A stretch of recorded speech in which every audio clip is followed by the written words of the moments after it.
So Jeff Bezos just claimed that we will not have PCs in the future, but we will be streaming through platforms on anything that is capable to do streaming service.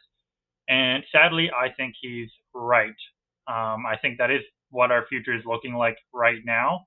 That's not me like agreeing with him as an individual, thinking he can, see the future and everything, but just looking at what's going on in the world today and seeing how people can't afford to build PCs, buy PCs.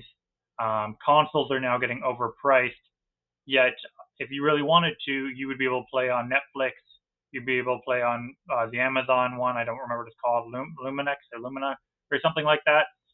And you'd be able to play that immediately without spending extra money, as long as you have a controller. So how I see it is the future looks really grim in the fact that, yeah, you and I who have PCs or have game consoles go, not a chance. I'm not getting rid of my console. I'm not upgrading. I'm not changing. Like, I want the best, on and on, right? I agree.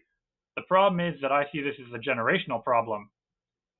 If you have a kid, kids one, two, by the time they're 16 and want to play video games, or five, if you're someone like me, you can't afford to buy your kid a console. You can't afford to buy them a PC or build them a PC if that's even something we can get. This is going to be a generational thing where they're already slowly bringing it in. Xbox Game Pass can play anywhere. Everything's an Xbox. Whatever Amazon's one is, you can play on TV. Netflix is already in the system because they've always been streaming. So in the future, what's stopping them from controlling everything and going, yeah, we're just not putting it on there anymore. We're not doing this anymore. And I know a lot of people are coming at me and be like, well, Steam, 100%. I think Steam's a good guy in this scenario. But that doesn't mean that partnerships, purchases, leadership won't change and have them structured differently too. Because if people can't afford PCs and can't afford the systems to play on a computer, then you can't play Steam games if you don't have a computer, or if your computer doesn't have that kind of power and we're into limited space. Because right now, that's what's happening. Indie games are the best way to go because you're supporting indie creators. You can play it on on way more, and that's probably where the future is going to go, because otherwise these higher end games are going to be brought down so that they can be streamed. And that's how I kind of see our future going right now, with prices and increases. Unless there's a major switch, unless AI crashes completely, they're done with it. But then we have that's a whole different video if I wanted to go that way. So this is me agreeing with him, but sadly for all the wrong reasons. I don't think that he knows the future, but if you look around and you see how things are going, you can kind of see how it's becoming more available just to play on anything and not have top specs or care, and how much more difficult it is to be getting a PC or a console, and it's only going to get harder.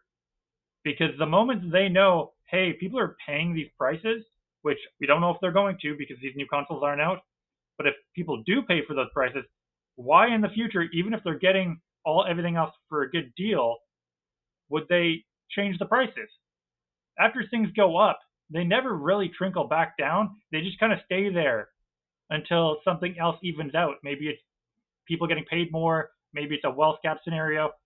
They're not going to pull back and give it away for less at that point, especially with how most consoles are kind of looking more into let's just try to make money off the console too now, because I think that's what Steam's doing, and I think other consoles are going to start to follow. I think Xbox is doing that now, where they're actually like, I'm going to make money on selling the Xbox and my games instead of just getting the consoles out and then getting a percentage of the games.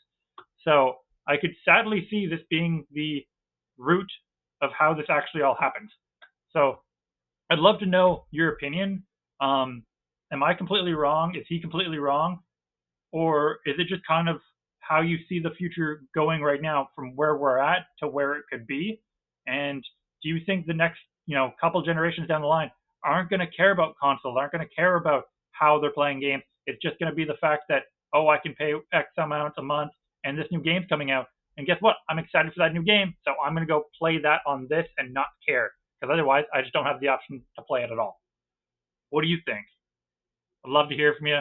Drop a comment. Thanks.